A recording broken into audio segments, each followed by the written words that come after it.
2024년 부활주일입니다. 오늘은 마태복음 28장 1절부터 15절입니다. 무덤이 열렸습니다. 라는 제목입니다. 무덤이 열렸습니다.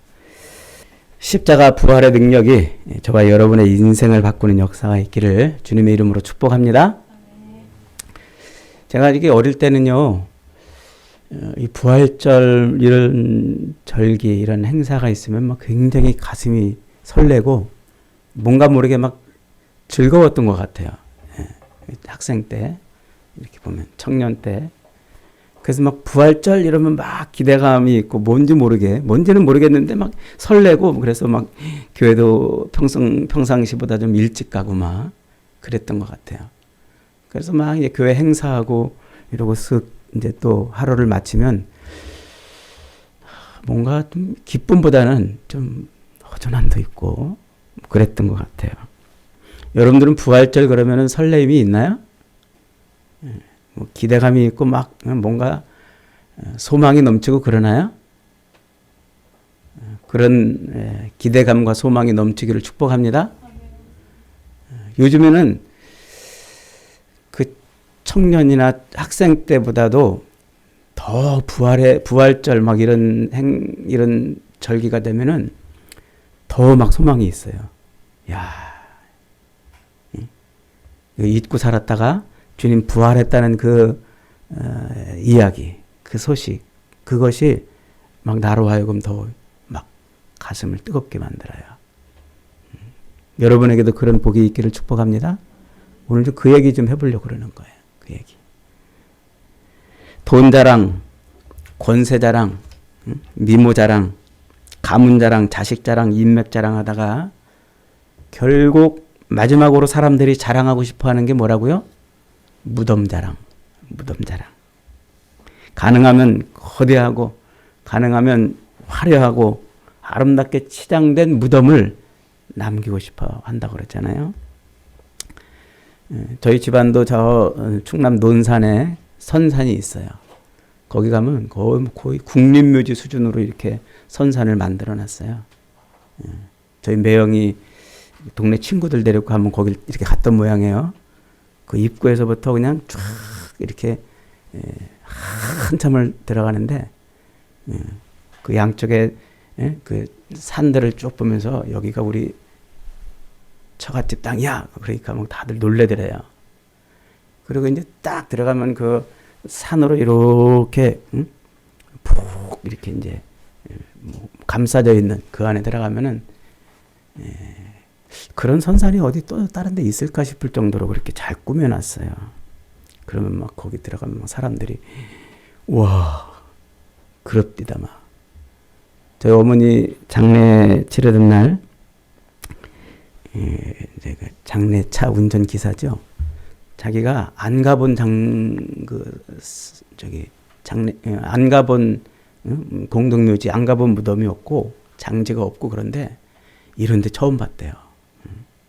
여러분도 궁금하면 한번 가보세요. 근데 제가 거기 갈 때마다 느끼는 게 있어요. 야, 이런 거 이게 다 뭔가 다 결국 다 사람 죽었다는 얘기 아닌가 그런 건데 그렇게 그냥 그 선조 때부터 열 맞춰가지고 무덤들을 탁탁탁탁 만들어 놓고 그 들어가면 뭐 그냥 큰 비석에다가 막 뭐 해놓고 사람들 그거 보면 와 그러는 거예요. 와. 중국 산동성 취부에 가면은요 거대한 공자 무덤이 있다고 그러죠. 공자 무덤. 공자가 죽은 후에 그의 제자들이 공자 사상을 기리기 위해서 큰 무덤을 만들어 놨어요. 지금도 그 무덤을 보려고 수많은 사람들이 와가지고 3만 원씩 돈 내고 들어간대요. 야, 그 텔레비 보니까 그거 쏠쏠하겠어요. 돈 3만 원씩 내고. 사우디아라비아 메디나라는 곳에 가면은요, 메카는 이제 그 신전이 있는 곳이고 거기서 한 위로 320km 정도 떨어져 있는 곳에 메디나라는 곳이 있어요. 거기 가면 아주 화려하고 아주 웅장한 마호메트의 무덤이 있어요. 마호메트의 무덤. TV로 보니까 얼마나 야 어떻게 저렇게 화려하게 해놓을 수 있나 싶을 정도로 멋있게 꾸며놨어요. 원래는 일반인들에게 이렇게 개방을 안 했었는데, 빈살만 왕세자, 사우디의 모하메드 빈살만 왕세자가 비전 2030, 비전 2030 이래가지고 사우디를 좀 부강한 나라 부흥시키려고 비전 2030 프로젝트를 이렇게 이제 했대요. 그러면서 이제 뭐 스마트 시티도 이제 개발한다고 그러고 이제 그러잖아요. 그러면서 거기를 개방을 했어요. 일반인들도 이제 가서 이제 이렇게 본대요. 사우디의 역사와 전통을 자랑하고 싶어 하는 거죠. 사우디의 역사와 전통을 자랑하는데 결국 뭐 자랑하는 거예요? 무덤 자랑하는 거예요. 무덤 자랑. 인도의 석가모니는 출가한 지 약 40년 만에 80살에 인도 북동부의 쿠시나가라라는 곳에서 생을 마감하지요. 그러자 이제 그곳의 부족장인 이 말라족의 족장이 그곳 풍습을 따라서 이제 화장을 했어요. 그랬는데 그 소식이 인도의 다른 부족들한테 전해지자 이제 마가다국의 왕족을 비롯해 가지고 8개 부족이 늑달같이 달려왔대요. 그리고서는 부처님의 시신을 유해를 너희들만 갖고 있으면 되겠냐? 우리에게도 좀 나눠다오. 그래가지고 화장해가지고 나온 남은 이제 시신의 뭐 살이며 이런 것들을 8등분으로 나눴대요. 그래서 인도 각지에 이렇게 흩어놓고 그 사리를 넣은 큰 탑을 만들어 놨어요. 부처님의 시신을 모신 탑이라 이래가지고 그 탑을 이제 근본 8탑이라고 이렇게 부른대요. 사람들이 이제 거기에 이제 해마다 그거 보러 가는 거예요. 무덤을 보러, 부처의 무덤을 보러. 이집트가 가장 자랑하는 것도 역시 무덤이지요. 피라미드는 왕들의 무덤이었어요. 그 중에서도 쿠프 왕의 무덤이라고 알려진 이 거대한 피라미드는 높이만 약 한 150m쯤 된대요. 150m면은 아파트 몇 층 높이인가요? 한 층이 한 3m쯤 되니까 한 50층 되는 높이. 어마어마하죠. 10만 명의 노예들이 약 30년간 250톤이나 되는 그 돌덩어리를 올려가지고 쌓아놨다고 그러잖아요. 그 속에 이렇게 보면은 어마어마한 부장품들이 들어있었고, 또 왕의 시신, 또 왕비들의 시신들이 미이라로 만들어져가지고, 그거 보려고 세상에 얼마나 많은 사람들이 이집트로 여행을 가는지 말이죠. 이제 사람들이 서로 발에 밟혀가지고 미어 터질 정도로 그렇게 막 구경을 가더라고요. 이렇게 세상은 무엇을 남기고 싶어 해요? 무덤을 남기고 싶어 합니다. 그런데 무덤이 없는 분이 계시죠? 누구십니까? 예수님.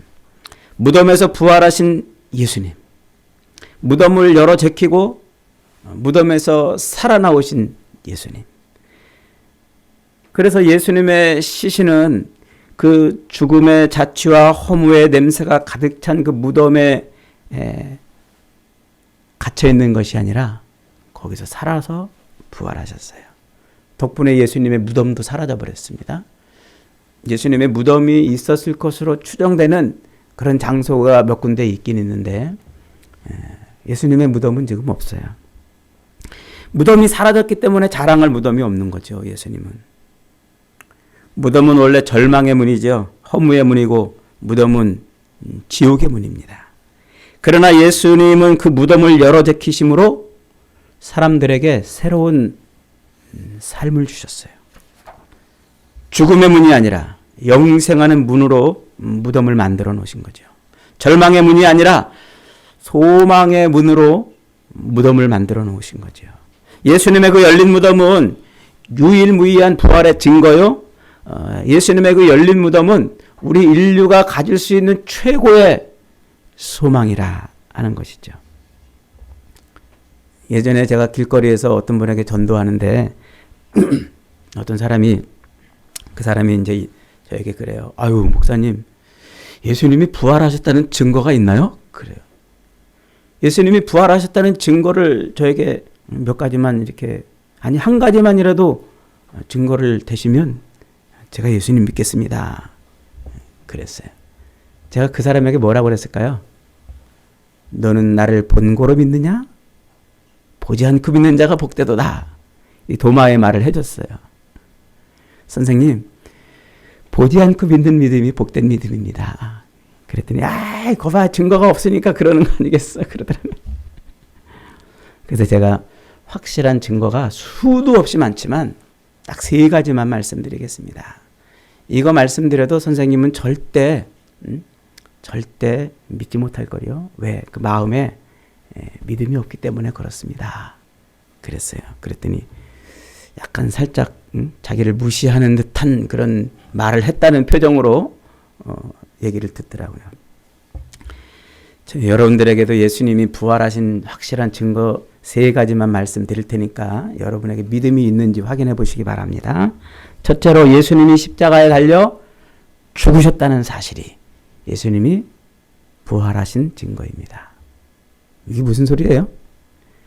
예수님이 십자가에 매달려 죽으셨다는 것은 로마의 법에 의해서 처형당했다는 거예요. 처형당했. 십자가에 못 박혀서 실제로 어떻게 됐다? 죽으셨다는 거예요. 1세기 기록 중에서 예수님이 십자가 형벌을 선고받고 처형되었다는 그런 사실은 신약 성경 외에도 고대 기록에 여러 군데 나와요. 역사적 기록들은 유대 청년 예수가 십자가의 형을 언도받고 분명히 십자가에 매달렸다는 것이에요. 매달렸다는. 그 로마의 기록에 의하면요. 그 십자가 형을 언도받고 십자가에 매달린 사람 치고 죽지 않은 사람이 한 사람도 없어요. 모두가 다 어떻게 죽었다 하고 기록하고 있어요. 죽었다. 그러니까 예수님께서 십자가에 매달리셨다는 사실은 죽으셨다는 거예요. 죽으셨다. 한 20여 년 전에 미국의 그 의학 협회 아메리칸 메디컬 어소시에이션이라는 곳에서 한 저널을 이렇게 만들어냈는데 거기에 따르면은 무신론자들로 구성된 미국의 의사들, 그 의사들이 예수가 과연 죽었을까? 이것을 이제 그 의학적으로 그리고 이제 정신 분석적으로 이렇게 이제 연구를 했대요. 그랬더니 정신적인 측면에서 사람이 살아있는 채로 그 십자가에 그렇게 딱 못 박혀서 매달리는 순간 정신을 잃어버린대요. 혼이 나간다는 거죠, 이제. 그래서 그 정신적 충격, 그 고통을 이겨낼 수 있는 사람이 없대요. 그러니까 막 채찍질 해가지고 정신을 몽롱하게 만들고 모략을 탄 이런 약품을 써가지고 거기에 매달려서 이렇게 이제 기절도 시키고 그렇게 한대요, 일부러. 왜냐하면 막 몸부림치다가 막 이런 데가 부러져가지고 떨어질까봐 걸어놔야 되니까 그렇게 한다고 그러죠. 그러니까 그런 정말 십자가에 매달려가지고 그 고통도 고통이지만 자기가 거기 매달려서 사람들을 쳐다보는 순간 정신적 충격에 의해서 살아나는 사람이 거의 없대요. 그 다음에 이제 의학적인 측면에서 예수님이 이제 채찍 맞아서 몸이 너덜너덜해진 것도 굉장한 출혈을 일으키는 요인이었는데 그 십자가로 이제 옆구리가 찔렸잖아요. 그 옆구리 거기가 물과 피를 쏟았다고 성경이 기록하고 있는데 거기 찔리면은요 굉장한 출혈이 많이 나는 곳이래요, 거기가. 그래서 그렇게 출혈이 많이 나는 상태로 십자가에 매달려서 오전 9시에 매달려서 오후 3시에 돌아가셨으니까 몇 시간 매달린 거예요? 6시간을 매달린 거잖아요. 의학적으로 볼 때. 거기 출혈이 많이 나는 그곳에 상처를 입어서 6시간을 그렇게 공중에 매달리고 있으면 죽을 수밖에 없다는 거예요. 거기서는 살아날 수 있는 의학적 소견이 없다. 이렇게 무신론자들이 미국의 신을 안 믿는 무신론자들이 예수의 죽음을 의학적으로 이렇게 분석해 본 거랍니다. 결국 무슨 얘기입니까? 십자가형의 결과로 예수님의 죽음은 논쟁의 여지가 없어요. 십자가에 달려 죽은 예수를 봤다는 증언들이 너무나 많아요. 그런 기록들도 너무나 많고, 또한 예수의 부활에 대한 기록들도 세상에 얼마나 많습니까? 그런 기록이나 증언들이 가짜라면, 예수가 그렇게 진짜 죽었는데 부활했다는 그런 기록들, 살아난 것을 목격했다는 그 기록들이 만약에 가짜라면, 예수의 부활로 인한 문제를 덮으려면 풀어야 될 숙제들이 더 많다는 거예요. 학자들 얘기가. 이게 무슨 얘기냐면, 여러분, 이 훈민정음을 창제한 분이 누구십니까? 세종대왕이죠. 우리 이제 세종대왕이라고 알고 있어요. 그 세종대왕이라고 알고 있는 이유가 뭐예요? 역사적 기록들이 이제 많이 있기 때문에. 그런데 이제 학자들 간에는 그런 의구심을 표하는 사람들이 있어요. 아니, 무슨 세종대왕이 바쁘시고 그렇게 정치하는데 시간을 쏟아야 되는 분이, 그 양반이 무슨 한글을 만들겠다고 뭐 지평역 학자들과 뭐 씨름하고 그랬겠어? 누군가한테 만들어 놓고 그것을 왕이 만들었다고 그렇게 하는 것이라고 이렇게 이제 주장하는 학자들이 있어요. 이건 제 얘기가 아니고 실제로 그 훈민정음에 관련된 그런 여러 학설들 중에 이제, 그러니까 세종대왕이 직접 훈민정음을 창제하고 만드는 일에 관여하지 않았다는 거예요. 그냥 만들어라 그러고서 나중에 다 만드니까 왕이 만들었다고 이렇게 선포를 했다는 거죠. 그게 만약에, 그런 주장이 만약에 사실로 증명되려면 해결해야 될 것들이 너무나 많다는 거예요. 지금 남아있는 그 수많은 기록들, 그 기록들이 해결돼야 된다는 거예요. 그 많은 기록들에 보면은 세종대왕이 직접 그 훈민정음을 창제하는 일에 깊이 관여했잖아요.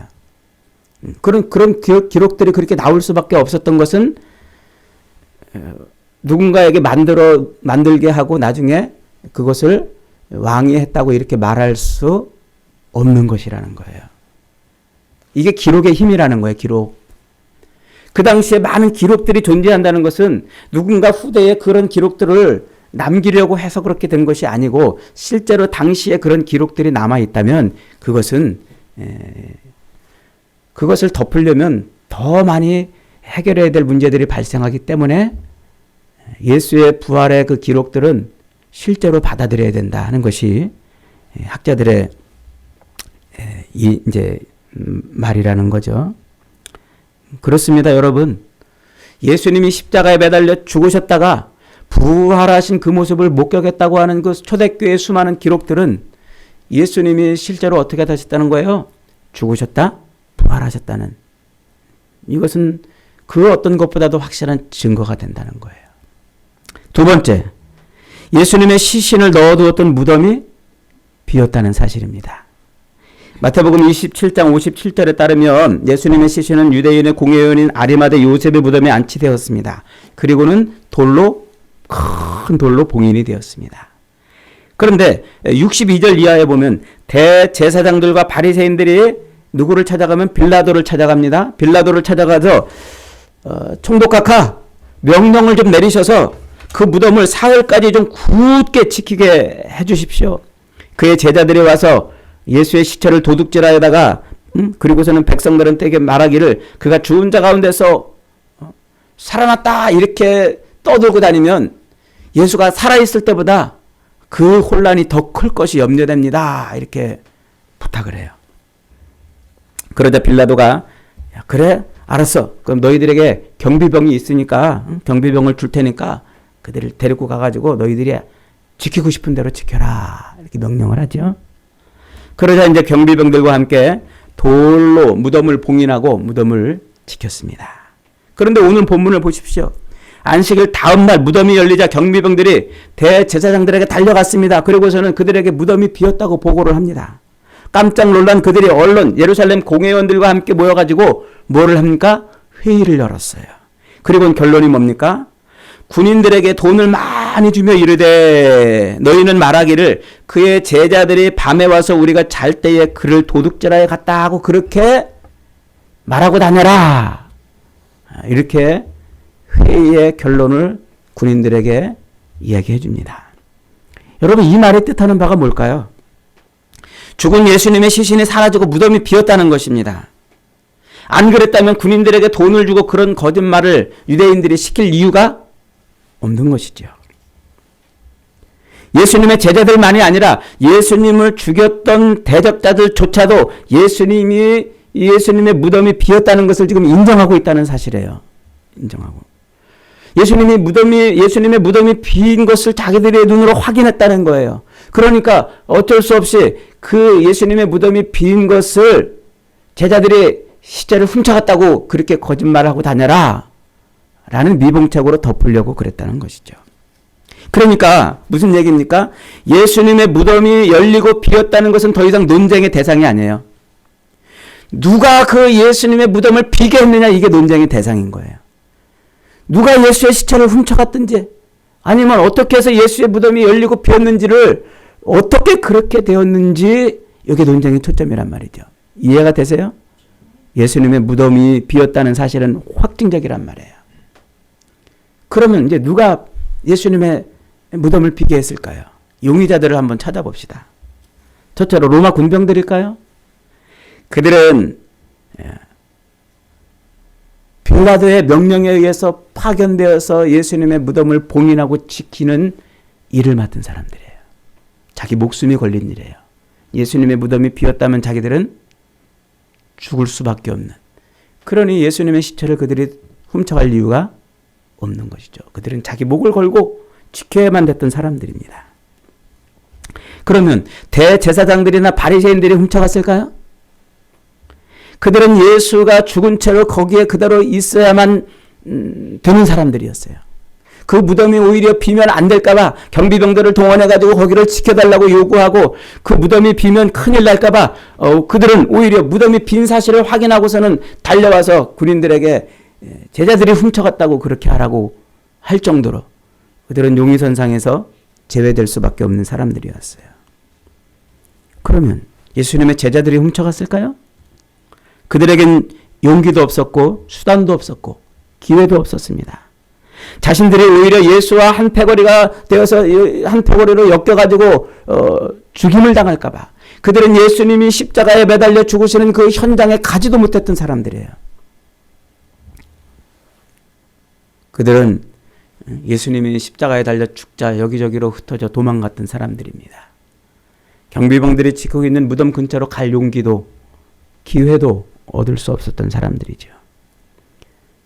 그러면 예수님의 무덤이 빈 이유가 뭘까요? 어떤 사람들은 그래요.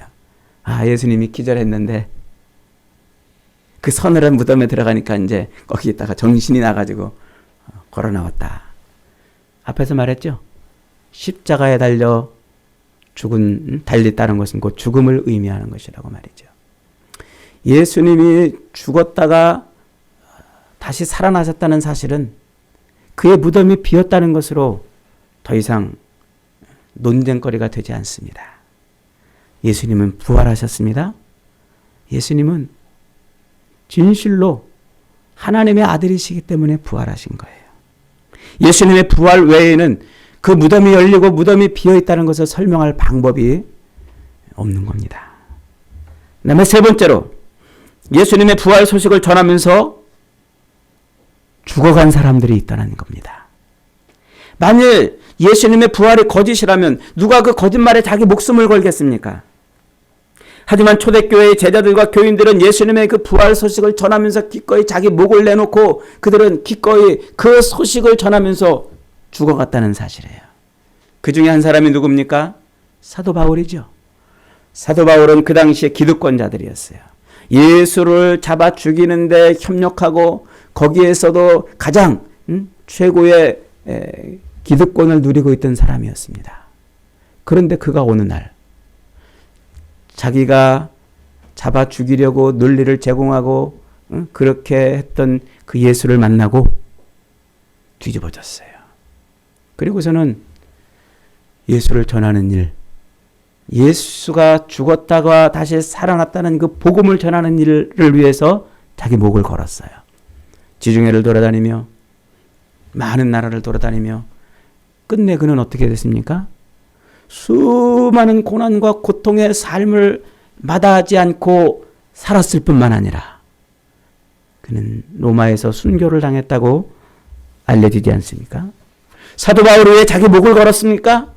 사도 바울이 왜 거기다가 자기 인생을 걸었습니까? 예수님이 부활하신 것을 목격했기 때문입니다. 예수님이 부활했다는 것을 그가 눈으로 확인하지 못했다면 어떻게 그렇게 그는 자기의 생명을 걸 수 있겠습니까?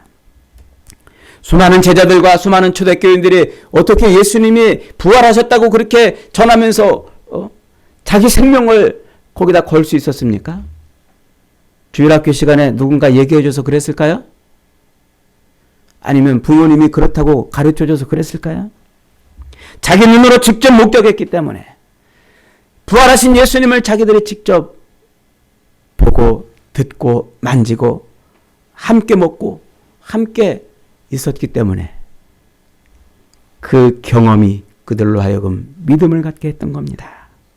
그 믿음은 기꺼이 자기 목숨을 걸 만한 신념이 되었고 그것은 그대로 사람들에게 외쳐지는 복음이 되었습니다. 여러분, 이것이 목격자의 힘입니다. 목격한 것이. 우리 시대도 보세요. 5.18 광주 사건의 현장에서 목격한 사람들의 그 목소리 때문에, 천안함의 그 현장에서 직접 그런 것을 체험하고 목격한 사람들의 그 증언 때문에 진리는 왜곡되지 않는 법입니다.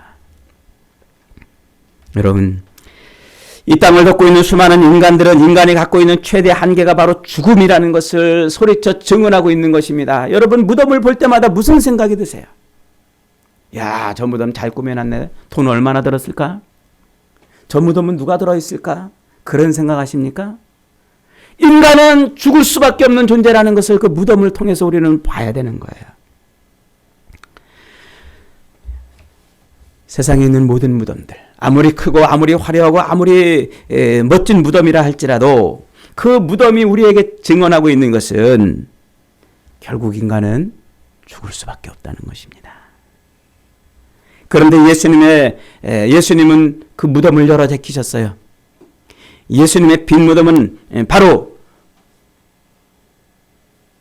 인간의 죽음의 문이 열렸다는 겁니다. 사망의 문이 열렸다는 겁니다. 허무한 인생, 죽을 수밖에 없는 인생에 새로운 소망이 생겼다고 말하는 겁니다. 우리 인간을 억압하고 영원한 저주와 영원한 죽음으로 끌고 가는 죽음이 이제 죽었다고 설명하고 있는 겁니다. 열린 무덤, 예수님의 열린 무덤이야말로 예수님의 부활을 가장 확실하게 증거하는 아름답고 분명한 선언입니다. 여러분, 예수님 부활하신 사실을 믿으십니까? 예수님이 부활하셨다. 예수님의 그 열린 무덤은 우리에게 다음 두 가지 사실을 가르쳐 줍니다. 첫째로, 예수님은 죽음을 이기시려고 죽으셨다는 사실입니다. 따라해 봅시다. 예수님은 죽음을 이기시려고 죽으셨다. 예수님이 죽음을 이길 수 없는 그런 분이라면 어떻게 감히 죽음에 뛰어들겠습니까? 우리 그렇잖아요. 내가 저것을 할 수 있으니까 덤벼드는 거지 못하면 누가 거기에 덤벼듭니까? 그 죽음을 예수님은 이기실 수 있었기 때문에 기꺼이 아버지의 뜻에 순종하고 십자가에 매달려 죽으신 겁니다. 어떤 이단들은 옛날에 그러더라고요. 예수님이 이 땅에 오신 것은 죽으러 오신 것이 아닌데 어쩌다가 제자 하나 잘못 만나가지고 재수 없이 죽으셨다. 이렇게 말하는 이단을 봤어요. 여러분, 성경에서 예수님께서 살아계신 동안에 제자들에게 거듭거듭 말씀하신 것이 무엇입니까? 나는 이 세상에 죽으러 왔다는 것 아닙니까? 마태복음 16장 24절 21절 이하에서 이때로부터 예수 그리스도께서 자기가 예루살렘에 올라가 장로들과 대제사장들과 서기관들에게 많은 고난을 받고 죽임을 당하고 제3일에 살아나야 할 것을 제자들에게 비로소 나타나시니 그때 베드로가 뛰어나와가지고 주님, 그리하지 마십시오. 그리하지 마십시오. 이 일이 결코 죽게 비치지 않으리다. 주님이 그를 보고 뭐라고 그랬습니까? 사탄아 물러가라. 너는 나를 넘어지게 하는 자로다. 예수님은 죽으러 오셨다는 것입니다. 왜 예수님이 죽으러 오셨습니까? 그것은 바로 하나님의 약속이기 때문에, 그것이 하나님께서 우리를 향한 구원의 약속이기 때문에 그렇습니다. 죄 없으신 하나님의 어린 양으로서 저와 여러분의 죄값과 피값을 대신 치르고 우리에게 영생을 주기 위해서 예수님이 이 땅에 죽으러 오신 것입니다. 힘도 없고 인기도 없고 가진 것도 없고 보잘것도 없고 그저 늘 염려하고 걱정하고 불안하며 살 수밖에 없는 우리 인생을 구원하시기 위해서, 그런 우리를 치유하시고 회복시키시고 그런 우리에게 새로운 삶의 소망을 주기 위해서 주님은 이 땅에 죽으러 오신 것입니다. 예수님은 재수없이 제자 하나 잘못 만나서 실패하여 죽으신 것이 아닙니다. 그분은 처음부터 우리를 살리시려고 이 땅에 죽으시러 오신 것입니다. 내가 죽어야 될 그 죽음을 대신 죽기 위해서 이 땅에 오셨다는 것입니다. 처음부터 예수님은 자기의 죽음으로써 그 죽음의 권세를 꺾고 우리를 죄와 사망의 권세에서 해방시키시려고, 구원하시려고 이 땅에 오신 것입니다. 그러므로 예수님의 죽음과 예수님의 부활은 우연히 일어난 일이 아닙니다. 어쩌다 일어난 일이 아닙니다. 저와 여러분을 죽음에서 건지시려고 예수님이 택하신 길인 겁니다. 예수님의 죽음과 부활은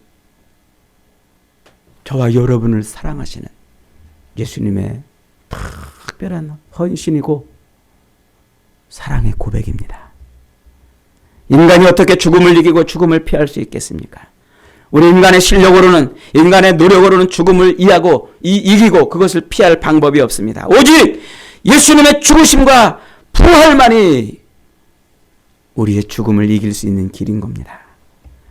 이 놀랍고 위대한 비밀을 예수님은 믿음의 보자기에 싸가지고 우리에게 보여주셨습니다. 그리고는 무덤을 활짝 열어 그 빈 무덤을 우리에게 보여주심으로 그 믿음의 보자기에 쌓여있는 그 비밀을 우리에게 확증시키셨어요. 여러분, 예수님의 그 열린 무덤의 신비가 평생 사망의 골짜기를 걸어야 하는 저와 여러분에게 소망이 되고 기쁨이 되고 위로가 되고 은혜가 되는 줄 믿으시기 바랍니다. 예수님의 그 죽으심은 우리를 살리시려고 하시는 놀라운 믿음이고 놀라운 헌신이고 놀라운 사랑이었던 것입니다. 그러므로 여러분, 예수님의 부활을 들을 때마다, 그 부활 소식을 들을 때마다 저와 여러분이 살아났다는 사실을 믿으시기 바랍니다. 예수님이 부활하신 것 때문에 저와 여러분이 생명을 얻었다는 사실을 확신하시기 바랍니다. 그것이 오늘을 사는 힘이 되고 위로가 되는 것입니다. 두 번째로, 이제 우리의 무덤은 예수 안에서 영생의 문이라는 사실이에요. 예수님의 부활이 있기 전까지 무덤은 사망의 왕관이었습니다. 세상 모든 인생들이 다 사망의 종이었습니다. 그래서 사도 바울은 로마서 5장 12절에서 이러므로 한 사람으로 말미암아 죄가 세상에 들어오고 죄로 말미암아 사망이 왔으니 이와 같이 모든 사람이 죄를 지었으므로 사망이 모든 사람들에게 이르렀느니라고 선포하고 있습니다.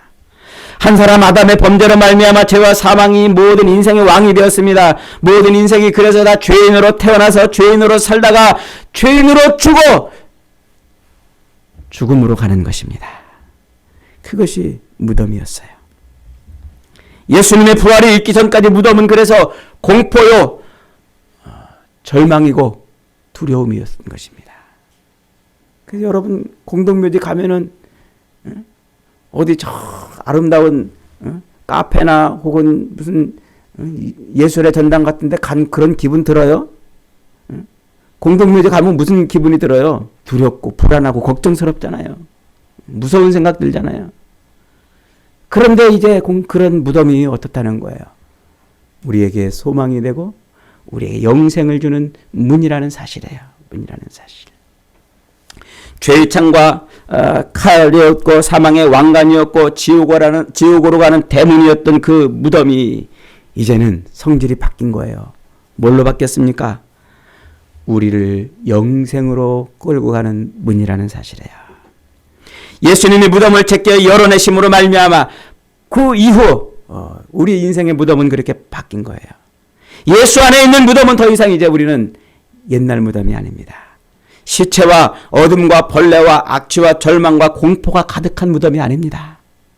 시체가 없는 빈 무덤, 돌로 막혀있던 열어 제낀 그 무덤, 이제 그 무덤은 우리에게 소망을 주는 거예요. 영생의 문이 되기 때문에 그렇습니다. 여러분, 예수님 안에서는 이제 죽을 걱정 안 하셔도 되는 줄 믿으시기 바랍니다. 예수님 안에서는 이제 죽음 때문에 두려워하지 않아도 되는 줄 믿으시기 바랍니다. 돈 없다고 죽을까 봐 걱정하지 마세요. 건강 잃어서 죽을까 봐 두려워하지 마십시오. 저 자식 때문에 내가 죽을까 봐 가슴 졸이지 마십시오. 세상에 얽히고 설켜 있는 그 많은 문제들이 나를 짓눌러서 죽을까 봐 염려하지 마십시오. 우리는 죽지 않는 줄 믿으시기 바랍니다.